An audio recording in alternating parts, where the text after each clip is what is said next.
mengerjakan tugas pertama praktikum pneumatik, yaitu menjelaskan modul 1. Sebelumnya perkenalkan, nama saya Bujana Agatha dengan NIM 1234925 dari Prodi Rekayasa Instrumentasi dan Automasi Angkatan 23. Saya akan mengerjakan tugas pertama praktikum pneumatik, yaitu menjelaskan modul 1. Baik, ini adalah modul 1. Modul 1, keselamatan dan kesehatan kerja K3 atau K3 dalam laboratorium pneumatik dan hidrolik. Praktikum pneumatik. Latar belakang. Laboratorium Rekinsa berisi dari antara lain alat listrik dan mekanik. Yang berarti semua alat listrik dan mekaniknya itu mempunyai potensi berbahaya tanpa K3. Risiko kecelakaan yang bisa terjadi antara lain yaitu tangan terjepit silinder, sengatan listrik dari PLC, selang udara mencambuk akibat lepas dari fitting, lalu gangguan pendengaran dari suara kompresor. K3 menjamin keselamatan mahasiswa dan asprak saat praktikum. Dengan K3, alat tetap awet, laboratorium terjaga, dan proses belajar berjalan lancar. Dan lanjut, tujuan penerapan K3. Tujuan penerapan K3 di laboratorium Rekinsa atau untuk praktikum pneumatik dan hidrolik kali ini yaitu yang pertama antara lain berguna sebagai melindungi keselamatan mahasiswa dan pengguna lab dari kecelakaan bekerja.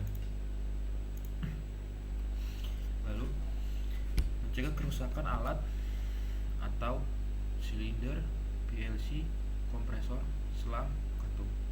Yang ketiga, menumbuhkan disiplin dan budaya kerja aman sejak di bangku kuliah. Yang keempat, memastikan kelancaran proses praktikum tanpa gangguan karena insiden. Yang kelima, meningkatkan efisiensi belajar. Jadi mahasiswa dapat fokus ke materi, bukan khawatir akan adanya bahaya. Yang keenam, membiasakan standar industri. Karena di dunia kerja penerapan K3 adalah wajib.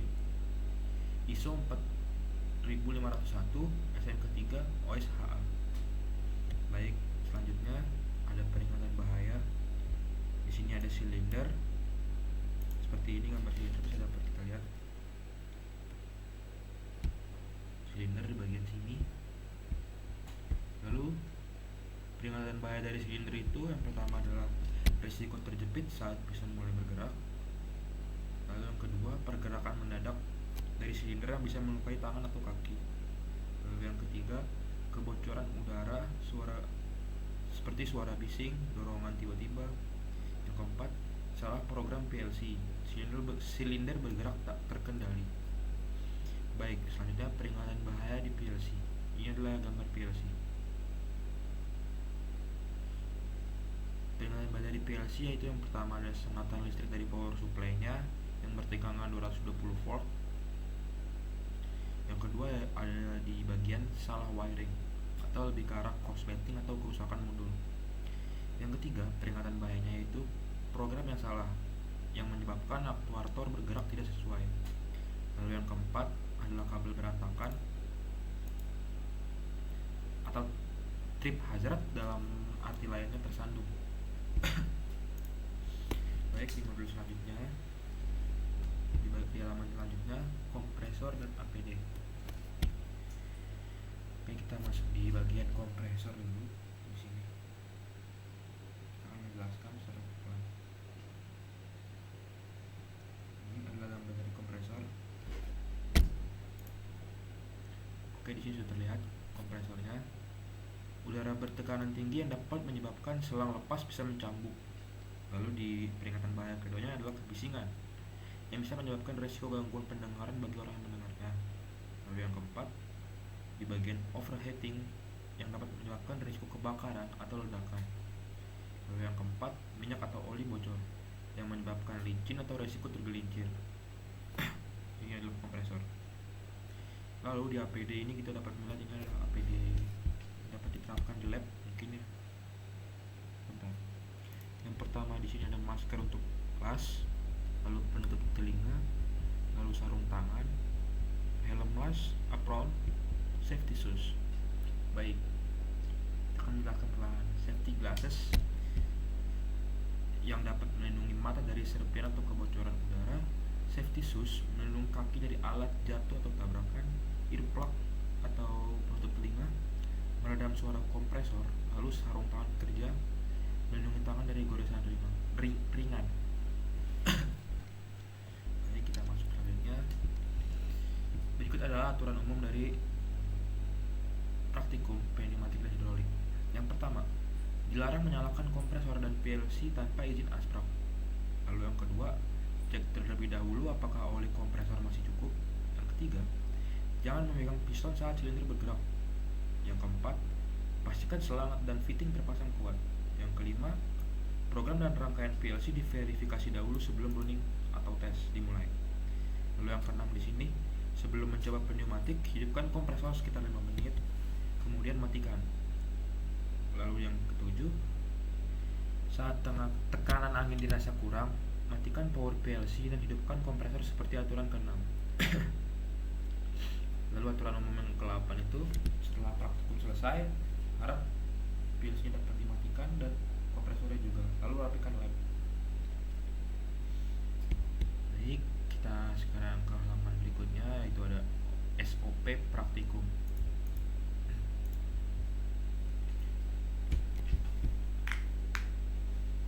Sebelum praktikum dimulai, SOP-nya itu yang pertama, cek kondisi selang, fitting, kabel PLC. Lalu yang kedua, pastikan oli dan kondisi kompresor serta PLC bisa digunakan. Masuk ke dalam saat dimulainya praktikum, SOP-nya antara lain yang pertama, jaga jarak dari silinder saat running atau tes. Yang keduanya, jangan sentuh aktuator atau silinder yang bergerak. Lalu yang ketiga, awasi manometer dan indikator PLC. Baik, kita masuk ke SOP praktikum yang setelah praktikumnya. Setelah praktikum, SOP-nya itu yang pertama adalah matikan PLC dan kompresor. Yang kedua, buang sisa tekanan udara. Yang ketiga, rapikan kabel dan selang. Yang keempat, rapikan kursi yang berada di lab.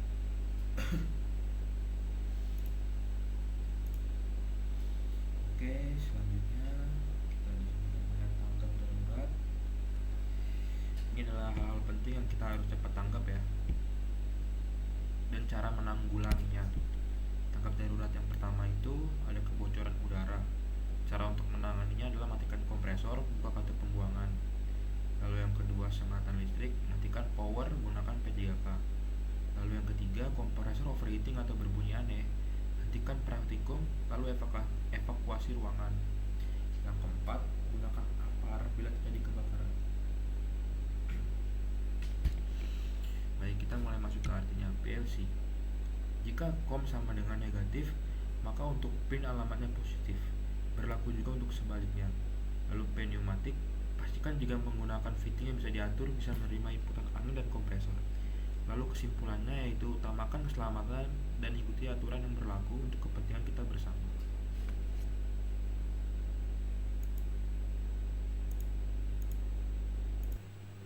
Baik, selanjutnya kita masuk ke bagian pentingnya keselamatan kerja, keselamatan kesehatan kerja di lab Regensa.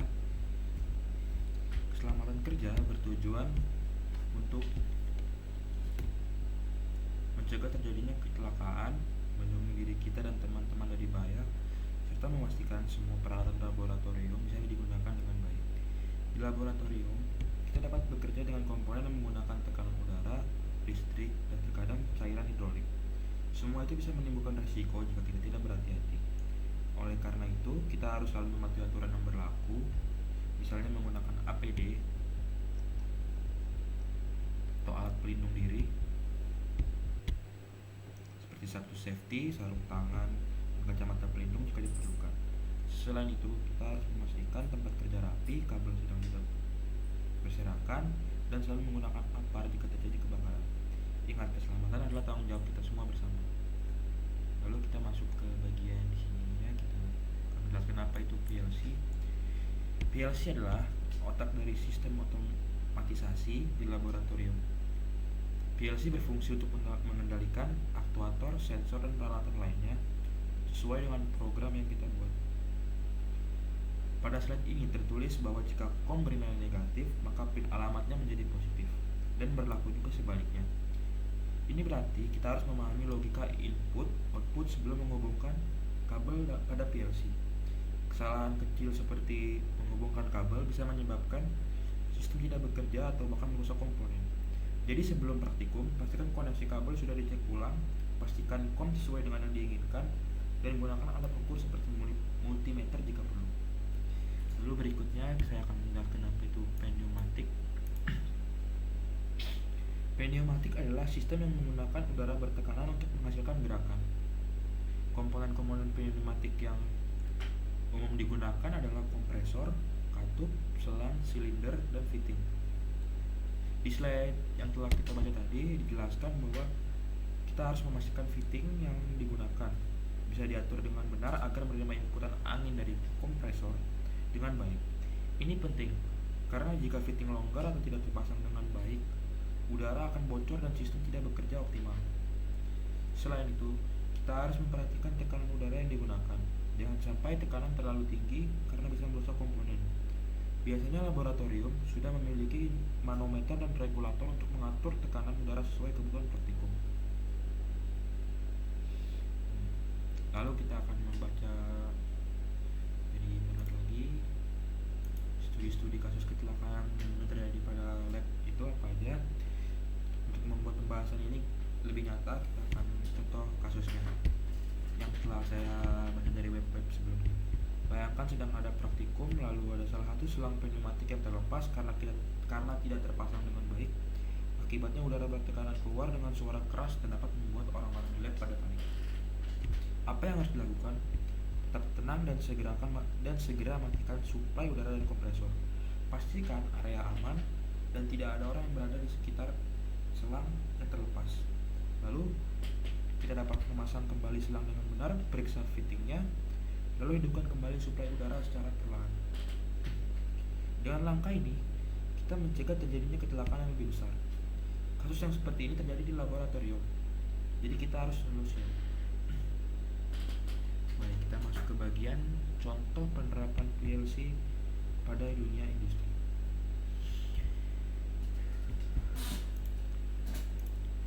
PLC bukan hanya dipakai di laboratorium saja, tetapi juga banyak digunakan di bidang-bidang industri. Antara lain contohnya yaitu mesin pengisian botol otomatis. PLC digunakan untuk membaca sensor ketika botol sudah berada di posisi yang tepat. Kemudian dapat memerintahkan katup untuk membuka dan mengisi cairan, lalu menutup kembali setelah volume tercapai.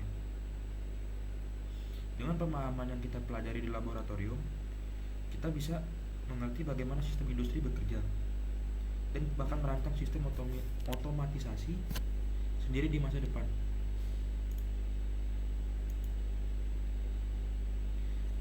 Lalu kita ke bagian simulasi pengaturan tekanan udara.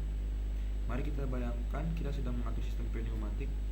Pertama kita nyalakan kompresornya, atur tekanan udara pada regulator hingga berada di angka yang sesuai, misalnya 4 bar. Setelah itu kita buka katup perlahan untuk memastikan tidak ada kebocoran. Jika tekanan terlalu rendah, aktuator mungkin tidak akan bergerak dengan sempurna. Jika terlalu tinggi, aktuator bisa rusak. Jadi mengatur tekanan udara adalah salah satu langkah penting dalam menjaga umur pakai komponen.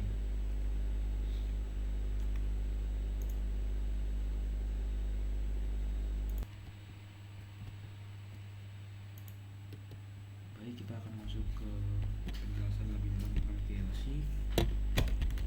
Sekarang mari kita bahas PLC lebih dalam. PLC bekerja dengan prinsip scan cycle. Artinya, PLC akan membaca input, menjalankan program logika yang kita buat, lalu memberikan output, dan proses ini terus berulang dengan sangat cepat. Misalnya kita punya tombol on dan lampu indikator. PLC akan membaca apakah tombol ditekan atau inputnya, lalu sesuai program PLC akan menyalakan lampu atau outputnya. Dalam praktikum kita biasanya menggunakan bahasa pemrograman ladder atau diagram.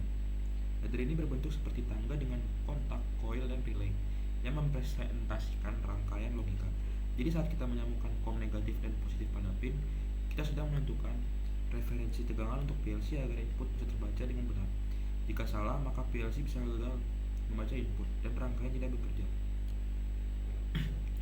Lalu bagian selanjutnya kita akan bahas apa itu komponen pneumatik dan fungsi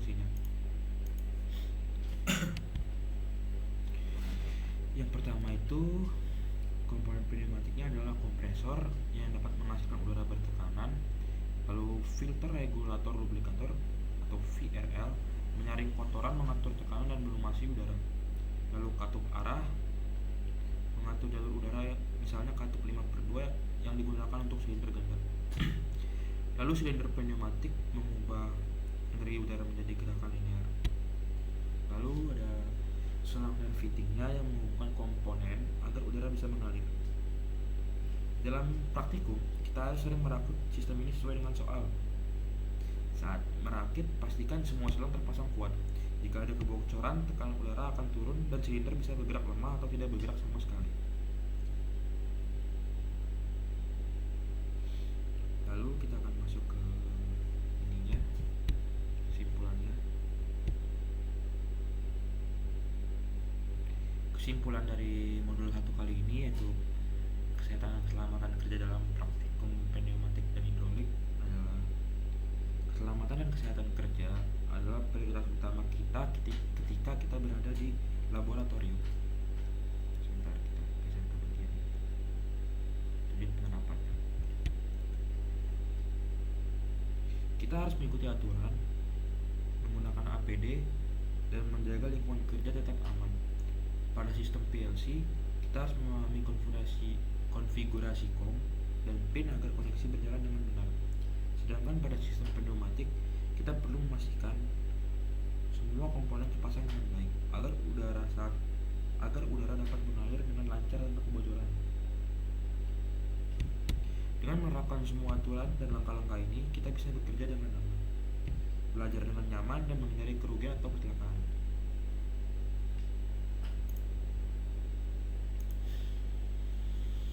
Lalu kita akan masuk ke bagian ini, simulasi perancangan sistemnya. Contoh-contoh saja ya. Tujuannya yaitu membuat silinder bergerak maju jika tombol ditekan, lalu mundur setelah 3 detik. Langkah-langkahnya: pertama, buat rangkaian pneumatik dengan katup 5/2, sambungkan ke silinder. Kedua, buat rangkaian PLC menggunakan ladder diagram, tambahkan timer untuk mundur setelah 3 detik. Ketiga, lakukan simulasi berulang, tekan tombol, lihat apakah silinder maju, tunggu timer selesai, lalu lihat apakah silinder akan mundur. Dengan cara ini, kita belajar menggabungkan pneumatik dan PLC menjadi satu sistem otomatis yang fungsional. Coba kita pikirkan bersama, apa yang akan terjadi jika tekanan udara terlalu tinggi. Yang pertama itu adalah silinder akan bergerak terlalu cepat, lalu bisa menimbulkan bentakan keras dan merusak komponen. Lalu apa yang dapat terjadi jika salah menghubungkan COM di PLC? Yang pertama itu tidak terbaca, lalu sistem tidak akan bekerja. Ini menunjukkan dalam praktikum ini bahwa setiap detail sekecil apapun yang kita perhatikan penting untuk memastikan sistem ini berjalan dengan baik. Jadi yang perlu diperhatikan yang pertama itu adalah aturan umumnya. Saat praktikum pneumatik dan hidrolik ada 8 aturan umum. Lalu kita masuk ke SOP praktikumnya. Sebelum praktikum, saat praktikum, setelah praktikum. Lalu yang terakhir kita mendapat dari materinya itu tanggap darurat adalah cara-cara menanggulangi kesalahan yang terjadi saat praktikum berjalan.